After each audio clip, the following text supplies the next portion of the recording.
আজকের সকালটা কত সুন্দর, তাই না? দেখো চারিদিকে ঝকঝকে রোদ্দুর আর চকচকে আকাশ। কি সুন্দর লাগছে আকাশটা দেখতে। দেখেই সকাল সকাল মনটা ভালো হয়ে গেল। আর ঘুম থেকে উঠে যখন দেখি চারিদিকটা অনেক ঝকঝকে, তখন এমনিই তো ভালো হয়ে যায়। তার মধ্যে আজকের দিনটা তো সব থেকে বেশি ভালো একটা দিন, তাই না? আজকের যে কত আনন্দের একটা দিন। আজকে হচ্ছে আমাদের গোপাল সোনার জন্মদিন, তাই না? আজকে হচ্ছে শুভ জন্মাষ্টমী। তাই দেখো সবাইকে জানায় শুভ জন্মাষ্টমী। গুড মর্নিং সবাইকে। কেমন আছো তোমরা সবাই? আশা করি অনেক বেশি ভালো আছো।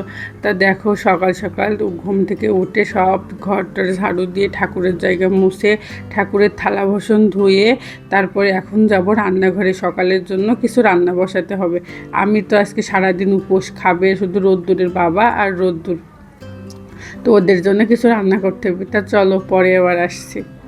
তা দেখো এখানে 4-5 রকম সবজি দিয়ে একটা সবজি রান্না করবো। এখানে পটল আছে, আলু আছে, মিষ্টি কুমড়া আছে, বরবটি আছে, কাঁচকলা আছে, মানে এরকম যা যা সবজি ছিল ঘরে তার থেকে সব অল্প অল্প একটু একটু করে দিয়ে একটা সবজি রান্না করবো আর কি। ওর বাবার, রোদ্দুরের বাবা আর রোদ্দুরের জন্য।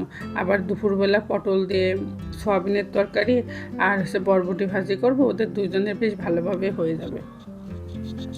তারপরে দেখো এবার চলে আসলাম রান্নাঘরে। এবার রান্না বসিয়ে দিলাম। আর এদিকে রান্না করবো আর এদিকে অন্য অন্য কাজও যা যা আছে সেগুলো করব।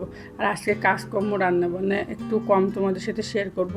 আজকে তো ঠাকুরের ভোগ বানানো, পূজার দিকটা একটু আজকে বেশি শেয়ার করব আর কি। তাই এদিকে একটু কম কম শেয়ার করলাম। এটা দেখো দুপুরবেলা রোদ্দুরের বাবার ভাত গুছিয়ে রাখছি। এইদিকে এবার বরবটি ভাজা, এই যে সকালবেলা একটা সবজি রান্না করছিলাম, আর এই যে পটল দিয়ে আছে, আলু দিয়ে সয়াবিনের তরকারি। তারপরে দেখো দুপুরবেলা একদম পুরো চান টান করে সব কিছু ধোয়া মাজা করে একবারে আসলাম তোমাদের সামনে।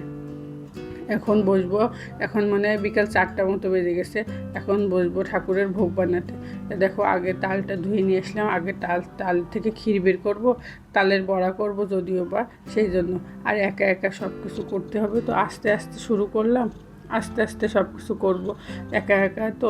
আর পূজার জিনিস বলো বা পূজা করা বলো, সঙ্গে যদি আর একটা কেউ থাকে একটুও কষ্ট হয় না। কিন্তু এই যে আমাদের একা একা যাদের করতে হয় তাদের একটু মানে সব কিছু মিলেমিশে উঠতে একটু কষ্টই হয়ে যায়। তারপরে দেখো এই যে লুচির জন্য আটাটা মেখে নিলাম। এবার তারপরে চলে আসলাম রান্নাঘরে। এসে এই যে সুজি বানাবো, তাই হচ্ছে এই যে সুজি ভেজে নিচ্ছি। আস্তে আস্তে সব কিছু করতে হবে আর কি। ঠাকুরের জিনিস তো বেশি তাড়াহুড়োও করা যাবে না, আবার সুন্দরভাবেও সব কিছু করতে হবে। তারপরে দেখো আমাদের তো দুধের অনেক সমস্যা, সব দুধ তো ঠাকুরের দিতে পারি না, তাই গুঁড়া দুধের ব্যবস্থা করছিলাম আর কি। গুঁড়া দুধ দিয়ে সুজি রান্না করলাম। সব কিছু আর কি গুঁড়া দুধের হবে আজকে। তারপরে এদিকে দেখো তাল বড়াগুলো ভেজে নিচ্ছি। তাই একা একা হাতে সব কিছু করতে তো একটু বেশি মানে লাগে। দেখো তাল বড়াগুলো হালকা হালকা সব একটু পুড়েও গেছে। মানে তাল বড়া ভাজছিলাম আর এদিকে জন্য কি একটা করছিলাম, করতে যে একটু বেশি আর কি তাল বড়াগুলো একটু মানে পুড়া হয়ে গেছে। তাও সমস্যা নেই, তারপরেও ভালো হয়েছিল। দেখো এবারে লুচিগুলো সব এক এক করে ভেজে নিচ্ছি। আস্তে আস্তে সব কিছুই প্রায় মানে শেষের দিকে আর কি, যেগুলো ভোগ বানালাম। এবার আস্তে আস্তে পূজার সব গোছগাছও করতে হবে। একা একা তো একটু বেশি কষ্ট হয়ে যায় সব কিছু গুছিয়ে উঠতে। তারপরেও সব দিক সামলাতে হয়, কিংবা সব দিক সামলে নিয়েছি। মনে তো অনেক কিছু ইচ্ছা করে না, ঠাকুরের এটা বানিয়ে দেবো, ওটা বানিয়ে দেবো, এটা করব ওটা করব, কিন্তু সবসময় না পেরে উঠি না। আর আমাদের এক একজনের ভিতরে না এক এক রকম নিয়ম। আমাদের ভিতরে 108টা তুলসী পাতা দিতে হয়। সেগুলো এবার এক এক করে সব চন্দন মাখিয়ে গুছিয়ে নেব। 108টা তুলসী পাতা ভগবানের চরণে আমরা নিবেদন করি, সেগুলো সব গুছিয়ে নেব। তারপরে দেখো এখন তো অনেক রাত হয়ে গেছে, প্রায় 8:30 9টা বেজে গেছে। তো ফল টল খুব বেশি একটা কিছু করিনি, যে পরে যখন কাউকে প্রসাদ দিব পরের দিন সকালে তখন ফলগুলো বানিয়ে নেব। তাই এখন দেখো শুধু একটু তরমুজ দেবো আর এদিকে যা যা করেছি নাড়ু, লুচি, সুজি, মিষ্টি, সন্দেশ এগুলো আর কি দেবো আর কি। ফলগুলো তো যদি কেটে রাখি তাহলে তো পরের দিন সকালবেলা সেগুলো থেকে জল বের হয়ে নষ্ট হয়ে যেতে পারে। সেই জন্য এখন অল্প করে আর কি ঠাকুরের ভোগের জন্য অল্প করেই বানালাম। বাড়িতে যখন জন্মাষ্টমী করি তখন তো প্রসাদ কষ্ট করে প্রসাদ বানিয়ে যদি কাউকে দিতে পারি তাহলে খুব ভালো লাগে কিন্তু। আর দেখো বাসা বাড়িতে থাকলে তো প্রসাদ মানে তেমন একজন কি দুজন, আমাদের পাশে সবাই বাসা বাড়িতে সবাই জন্মাষ্টমী করতেছে, কাকে রেখে কাকে দেওয়া হবে, মানে সবাই যাকে যা পেরেছি টুকটাক দেওয়া হয়।